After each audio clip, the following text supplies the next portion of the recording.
Hi everyone, my name's May, host of VirtualPeer. As you know, VirtualPeer is all about bringing people together around shared professional goals and challenges. And here I have here today, Sara who is the founder of Zero to Hero Dogs, and that's a community. And she's also a member of the peer group that I belong to, which is why I thought it'd be great to interview her and get to know her a little bit better. So hello, Sara. Welcome to VirtualPeer. Hello, everybody. Hello, May. Thanks for making the time, Sara. Really appreciate it. Yeah. Well, So thank you for calling me. that's great. Well, I guess the purpose of the member spotlight is for people to get to know each other a little bit better in terms of the other members of the virtual peer community. So let's just start by asking really how you came up with your vision for Zero to Hero Dog. Well, I have to say that I work with dogs like 25 years or maybe more. My God, a lot. And my two main areas I work with dogs is with the house pets, and the other area is with working dogs. My specialty is search and rescue dogs. So I travel around the world a lot in the last 20, 25 years, and I worked with a lot of teams, search and rescue teams, with a lot of house pet owners. And then I found out actually that there is constantly one same problem is going on. And this is how I got to the name Zero to Hero Dog. And this is how I got to the idea to create some community, primarily this time for house pet owners. But of course, somebody who owns a working dog is also welcome. But primarily for house pets, because what I found out is that the constant problem is basic knowledge about dog psychology and how to communicate with dogs. Many people are orientated on technical things, just like how to sit the dog, how to lay down, how to teach him to come. And then they lack in focus. Dogs doesn't focus to them. And they're like, we don't know how to communicate with dogs. The dog doesn't want to look at us. The dog doesn't want to listen to us. We know how to do it, but we cannot get the dog to listen to us and understand us. So that's my point. And I was like, okay, I think it's time after all these years to share this basic knowledge with people, to help them to learn this basic thing about how dogs learn, how they communicate. But the most interesting thing that I came across and that I decided to do in the, actually I call this community creative walks. Why? Because I want to teach people that they can just do some small things while they walk their dogs, and the things will change to better. So one more thing is that the owners of house pets, they always think like um, we don't want to work too much. This is for working dogs or police dogs or search and rescue dogs, or but that's not true. Like, dogs doesn't care if they search for drugs or people, or they just learn the tricks. They like to work, they like to have fun. So this is what it should be about the creative walks, to give people who are not in working world with dogs, just having house pets, some small and easy way how to train their dogs for better communication in every day, and have a lot of fun, that this is easy for them. So it doesn't matter if they go to school, great, this will help them. This is not actually directly dog school. This is something in between lines that will help them better. It sounds like you're trying to help the people themselves more directly. Yeah, exactly. Yeah. That's my job, actually. Everybody says like, hey, this is so romantic, you work with dogs. Well, I work with people, actually. I only work with my dogs directly. Oh, I understand. Yes, I want to help people to live better life, because people very often struggle having dogs at home. They love them, but sometimes they hate it because they don't know how to resolve some problems that are so easy to resolve, just maybe sometimes by management at home, or just giving them treats in the right moment or so. Okay. And so with it's one thing to have a dog business, in terms of training dogs and helping people to train their dogs, but why did you decide to set up a community? I think this is the best way how I can cover the biggest number of people, and then they can share their own experiences.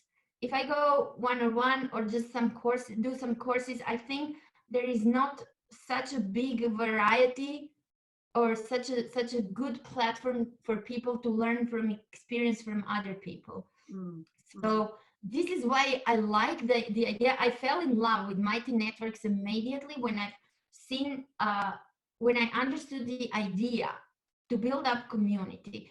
And that's so great because for me, for example, in virtual peers here, I finally can say like, hey, I'm not the only one who has this problem. mm. There are other people, and look, three of them knows that there's they went through this problem already, so they can resolve this. So they will help me. I will not spend next 6 months trying to find out. They will tell me where to search, you know. So it's the same thing. I think if people do these small exercises, or they have some questions, or they share their videos how they do it with their dogs, or what did they read today, or whatever, we can learn faster. And this is why I really love the idea of community. Yeah, me too. That's a big reason why I pulled Virtual Peer together. And so when, would you mind telling us or sharing with us, you know, when you have this vision, you've identified a problem, you've built a vision, you're very clear about what you want to do and how you want to do it. What steps did you take initially to get you started? Because, you know, it seems so big that sometimes when you have a vision that big, it can feel a little intimidating or a bit daunting. So how did you identify the first steps? What did you do?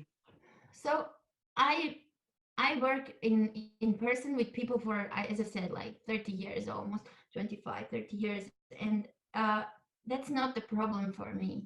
But then my life majorly changed in the last 6 years, and then I started to travel every few years, and we move around the world every few years. So I figured out I cannot have a dog school just doing it at one place. And I still want to do this because this is my life passion.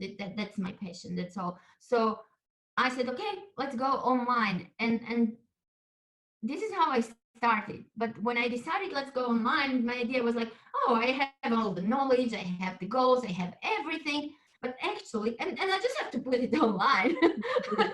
And then I was like, oh my God, that's completely new world. Like, I don't know where to start.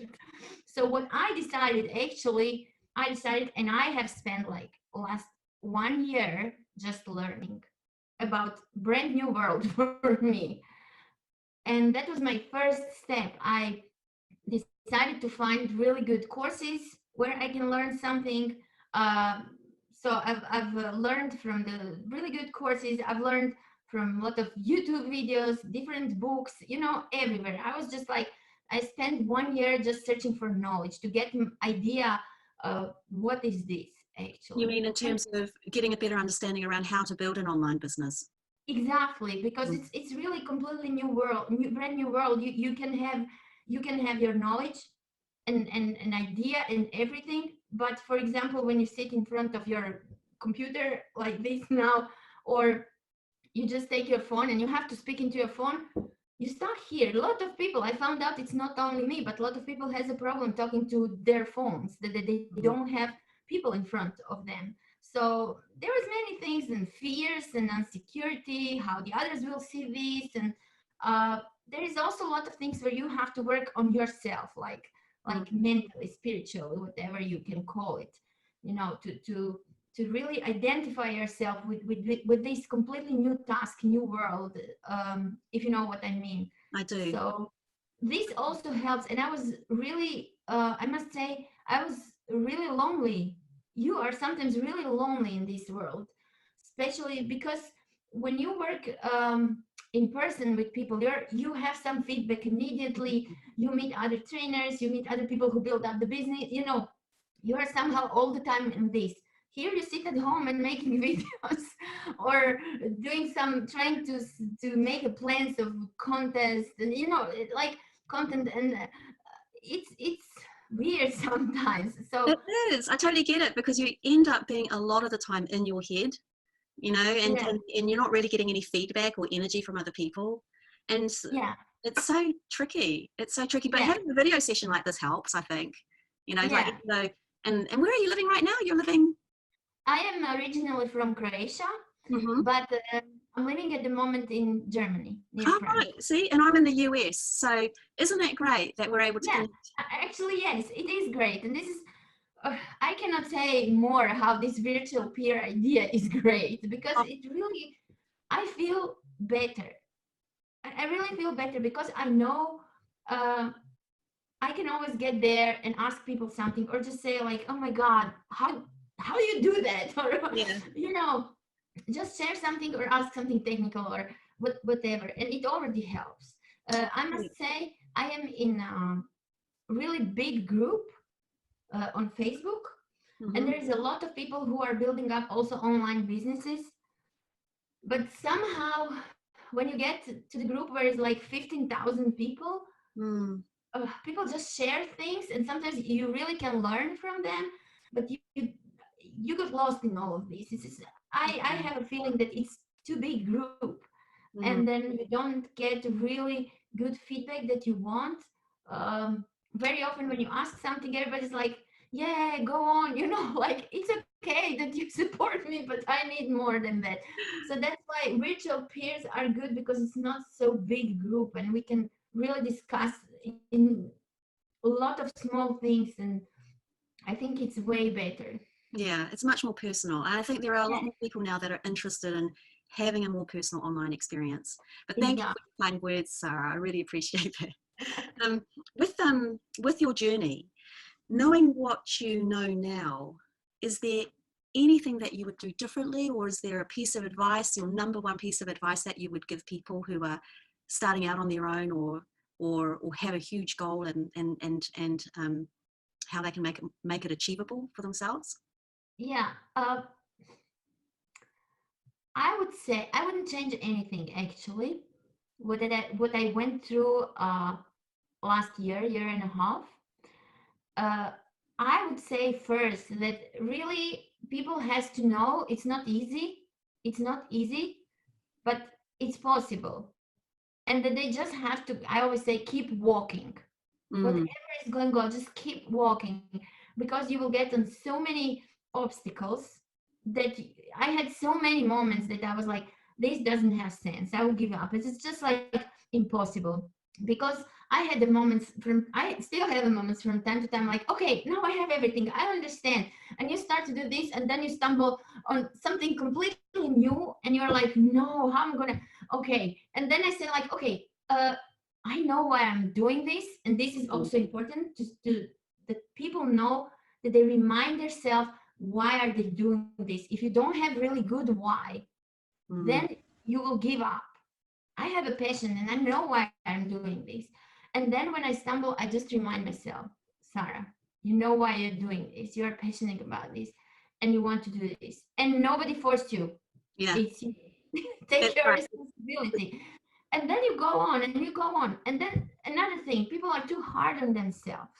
Mm-hmm. People think they will achieve, like, okay, I will launch this in 1 month. No, you will not. Okay? You will not. You will not. Most of the people will not. And then I think it's really good that people are pat themselves every time they do even small steps. Sometimes it goes so slow that it's frustrating, but I'm better and better in this. Like, and have a plan. Have a plan. I wake up in the morning, I write down what I'm gonna do today, and I'm gonna do today this stuff. But if I don't do it, I'm not beating myself. I said, okay, I did something. I Mm-hmm. stumbled here. What I'm gonna do? Okay, back to school, learn about this. So I spend some time to learn, and then the sky gets more clear, more and more clear, and then you know what you're doing actually, mostly. But the main thing is just like, don't be hard on yourself, and keep walking, and Yeah, remember why you're doing this, and find people who will support it. It's very important not to go alone through this, because it's just really yeah. hard. Well, But thank at the end of the day, you're smiling. yeah. And I can see that, and you still have a lot of energy. Thank you so much, Sarah. I really appreciate you taking the time and sharing your you're story, very welcome. and very heartfelt. I am living what you've been speaking. So, and I'm sure a lot of other people who are listening and Yeah, watching this video can your story will resonate with them too. Thank you. Okay, thank you. all right. Okay. Until next time, folks. We'll see you again soon. Thank you for watching.